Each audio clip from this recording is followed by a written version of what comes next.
வணக்கம். நீங்கள் பார்த்துட்டு இருக்கிறது சிம்பிள் ஃபின்லாக். ஸோ இன்றைக்கி இந்த வீடியோவில் ஒரு ரொம்பவே இன்ட்ரெஸ்டிங்கான ஒரு விஷயம் பார்க்க போகிறோம். பட் ரொம்ப உண்மையான ஒரு விஷயம்.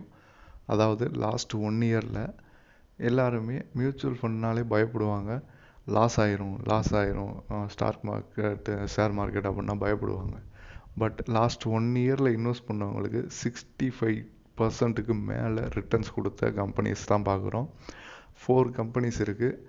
அதில் பார்த்திங்கன்னா பந்தன் ஸ்மால் கேப் ஃபண்ட், அதுலேயும் மஹேந்திரா மேனுலைஃப் ஸ்மால் கேப் ஃபண்ட் அதுவும் இருக்குது.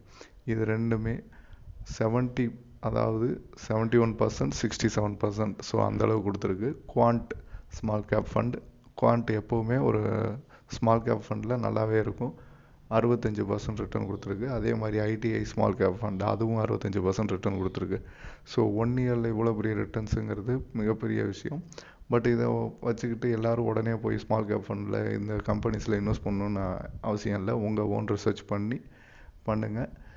ரிஸ்க் எடுக்க முடியாதவங்க நீங்கள் கவர்மெண்ட் செக்டார்ஸ் பாண்டில் கூட பண்ணலாம், என்டிபிசி மாதிரி. ஸோ ரிஸ்க் எடுக்க முடியும், என்னால் பண்ண முடியும் அப்படின்னு நினைக்கிறவங்க நீங்கள் இதில் இன்வெஸ்ட் பண்ணி ட்ரை பண்ணி பாருங்கள். Subscribe to the channel. Thank you.